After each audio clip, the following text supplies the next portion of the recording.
Ellis was full of energy when she entered the underground, clearly remembering a joyous time. You seem to be quite familiar with this place. Yes, my grace. It holds many fond memories for me.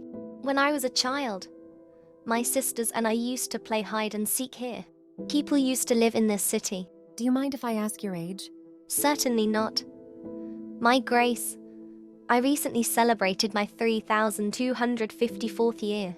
Dragonauts are considered adults once they reach the age of 2,000 years old. Before that, transforming into a dragon is prohibited, as it can be dangerous for someone who has not been properly trained to control his power. The group trailed after Ellis, unable to find their way back to the entrance due to Ellis's astounding explanation. Finally, we had reached the first gate.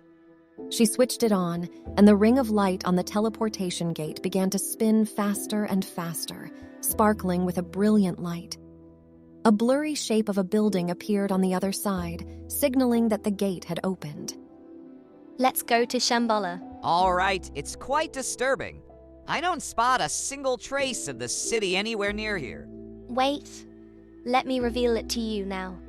Ellis began shouting some strange words while making peculiar gestures. Suddenly, a city seemed to appear out of nowhere. In reality, she was just manipulating a control device, and there was certainly no magical occurrence. It was clear to Sergeant Brady and Carlito that they didn't quite believe her. For some, Shambhala is only a myth, while others believe it is an enchanted, mysterious land. The 14th Dalai Lama has explained it is an earthly paradise that can only be accessed by those who have achieved enlightened karma. Based on his tantric teachings, when the world is in despair and all is lost, the 25th king will rise from Shambhala, leading a vast army against the darkness and leading the world into a golden age.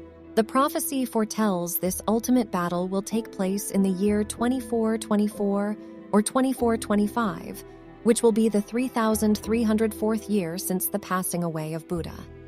No map with the exact location of Shambhala has been ever found, but there is an incantation to be reborn there.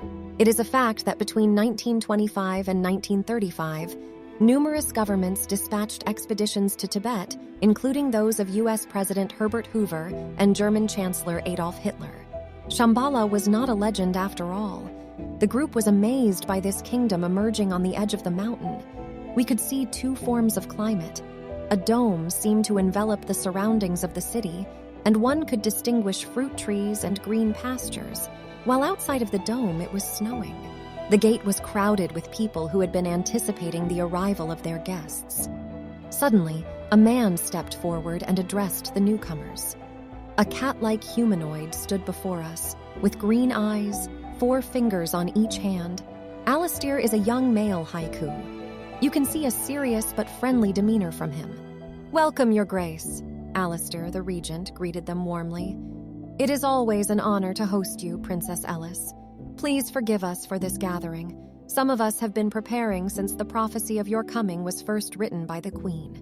Please let me guide you through until the palace. Shambhala is not a city. It's a kingdom where minotaurs, dragonauts, and other mystic beings were living for centuries, a place of peace and harmony.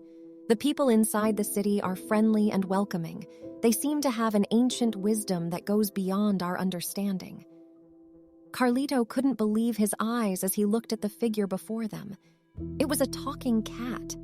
He had heard stories about Shambhala, but he never expected to see something like this. Alistair smiled at him and said, "I realize the resemblance with the feline race on Earth, but do not be mistaken. We are not cats. We are haiku, an ancient race of magical beings who were appointed by the Queen Xiandril to serve Shambhala as protectors and diplomats. We are wise and strong, and we use our powerful magics to ensure peace within our realms." He led them through the city gates, and they were amazed by all they saw. Majestic buildings made of gold, bustling markets full of colorful people from all over the world, a group of children playing on a soaring wooden bridge suspended over an aquamarine sea.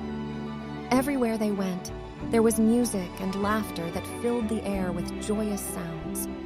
As Carlito looked around in awe, he couldn't help but wonder what sort of future this place could bring if its people continued to live in harmony. He and his companions would soon face many dangers as they explored the secret pathways of Shambhala. But his heart was filled with hope, and he knew they had made the right choice by coming here. As they continued their journey through the magical city, everyone bowed and showed respect to Isabel, even though they had never seen her before. As they walked through the streets of Shambhala, they saw people from all walks of life living in peace. The people of the city welcomed them with open arms, some even having been expecting them since the first queen prophesied their coming. How can they be sure I'm the one in the prophecy? I don't have any ties to the 25th ruler of Shambhala. Alistair, I'd be happy to explain it to you, Your Grace. Please go ahead. Alistair, the prophecy states that during troubled times, a ruler will come from a distant place and bring light to our kingdom. They believe that leader would be just and fair, guiding us into a new age of wealth and stability. The Queen Shiondrile believes that person is you, Your Grace. Isabel was astounded by Alistair's words. Something about them resonated deep within her. As they continued to explore the city, Isabel was taken aback by its beauty and grandeur of it. Everywhere she looked, people were living in perfect harmony, without any signs of poverty or hardship.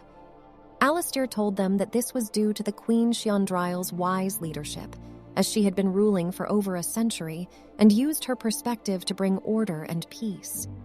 Isabel felt a sense of responsibility for this city deepen within her. If it was true that she was the prophesied leader, then it would be up to her to make sure this wonderful place remained as peaceful and prosperous as it currently was.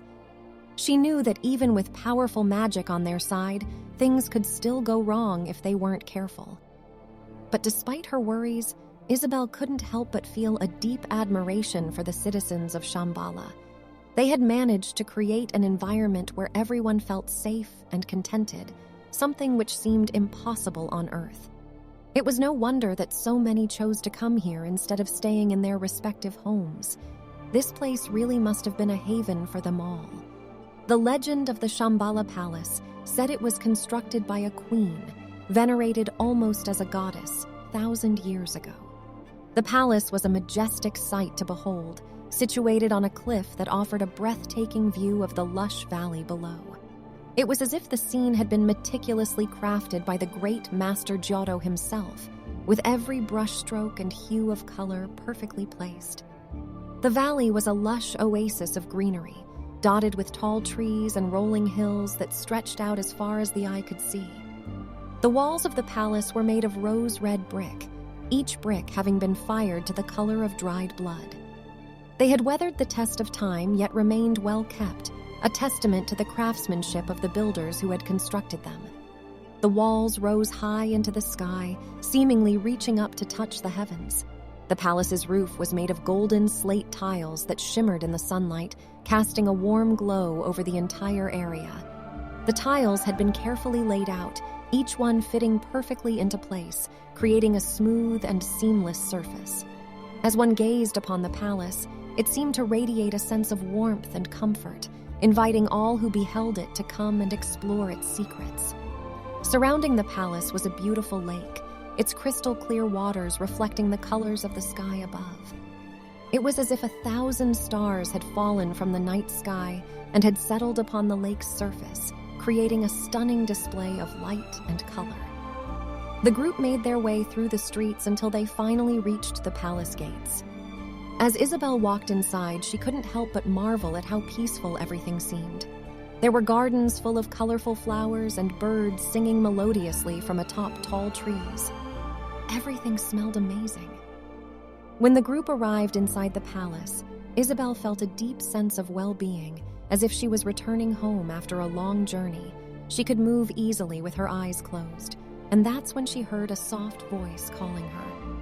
"Come to me," the voice whispered, beckoning her with a haunting familiarity. "It had been so long since I had heard from you, my dear child. Despite the distance between us, I've never stopped looking out for you." The words echoed through her mind as if they had been spoken from some otherworldly dimension. "After centuries of traveling, we are finally reunited." The voice faded away, and Isabel was left alone in her thoughts once more. but something had changed within her, something deep and profound that she couldn't quite put into words. Alistair, I will be honored to take you to the Hall of the Throne where we shall provide you with refreshments, and then I will present you with the Queen's stele with the prophecy written on it. Everyone trailed Alistair to the grand throne room, apart from Isabel, who made her way to the Queen's old chambers. She stopped in front of a fountain inside the Queen's flowery garden, where a sculpture of 3 little ones playing together was erected, in memory of Lysana, Tithias, and Nova. It is said that the Queen had crafted it with her own hands and tears, capturing their gleeful expressions perfectly. Carlito, Isa, are you all right? She stayed still. Tears ran down her face as she smiled with contentment and happiness. Isabel was taken back to the good old days of being a child with her beloved brother Tithias and his best friend Nova. She remembered their adventures as they had just happened yesterday and felt again her first kiss with the one who would become her true love and husband. She softly whispered, "My love, don't leave me. You know I'm scared of the dark. Please, don't leave me." Isabel spun in place, her eyes glowing a brilliant golden hue. Incantations in an unknown language spilt from her lips, and then a gleaming door appeared before her. A portal to the stars and suns with an entire galaxy revealed past it. A box hovered out from the other side of the gate, settling into Isabel's hands. Just as soon as it had appeared, the door vanished. As soon as she regained awareness, everyone around her dropped to their knees in reverence, including Princess Ellis, who kept saying, "Mother was right." Even Brady and Carlito were speechless at what had just occurred. Alistair, the prophecy contained within it speaks of a ruler chosen by the heart of Orion, one with extraordinary powers yet to be realized. Your Grace, you are chosen by the heart of Orion, and your capabilities have only just started to manifest. When the Queen vanished, the heart had gone with her. We sent out our most elite soldiers on a mission to find it, but for centuries, none of our searches returned with anything more than speculation about where it could be or whether it even existed. Thus, the legendary heart of Orion has remained only a myth. It says that the box was created by a powerful sorcerer long ago who imbued it with his own magical energy. The box was then hidden away in a secret location, known only to a select few, and guarded by powerful magical wards to keep it safe from those who would seek to misuse its power. It was made of a material that is not found in the natural world, such as a shimmering black metal, opaque crystal. The box would emit an eerie so powerful that it can absorb the light. The very air around it might seem charged with electricity. The origin of her power lies in the heart of Orion, a secret that is only inherited from queen to queen on Charon. Mother says that no one has ever seen the true form of the royal gem. Legend speaks of its power, that the great Queen Orion sacrificed herself by sealing the energy of a black hole to save the planet, and a part of her soul now resides in the gem, and only someone of her lineage with the perfect resonance can use it as an amplifier, but only as a last resort. For its power is so great that it could consume you. According to Mother, the gem has been used only twice before. Once to open the portal that brought us to planet Earth. Hold on, my Grace, something wrong is happening on the battlefield. I can't feel my sister Ahmet's energy anymore. I am sorry, but I have to go back. Alastair, I entrust you with the safety of the Queen. Alistair, don't worry, Princess. We Haiku have always been in charge to protect the royal family. Queen Isabel will remain safe at the palace. At the same moment on the battlefield, Commander Kadrag, we need to reach Satmar's location before he brings them back to life. Our scout team reported that it has already started. My king, we will soon have to fight our fallen brothers and sisters from the last war. That means Nurgle, the god of death, pestilence and plague, and lord of the underworld, has joined the fight with his cohorts of dead. We have to keep going until we find the heart of Orion. It's our only chance to push them back into the other dimension and close the rifts once and for all. Commander Argus, why did you call the retreat for your legion?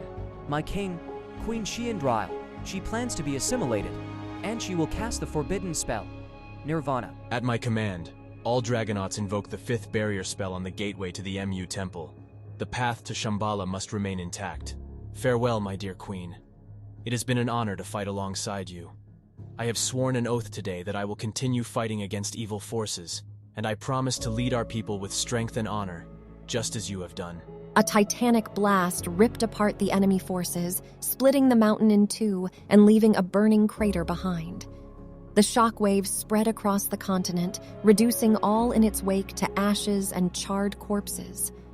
A haze descended upon the shoreline, then plunged into the frigid depths of the sea.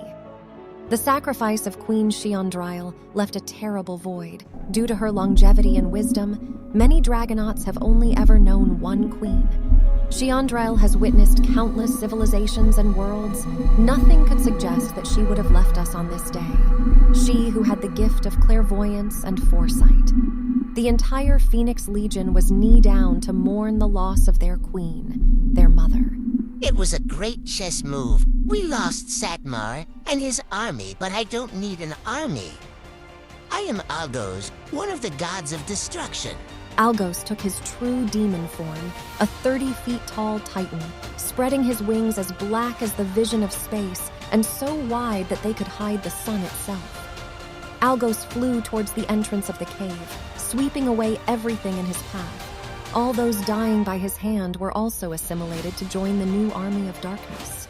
I would like to believe that my mother did not die for nothing. I'm Aima, the strong mind, and Xiandril Queen's daughter. Today as tomorrow, you shall not pass. Legion Phoenix with me, for the Queen.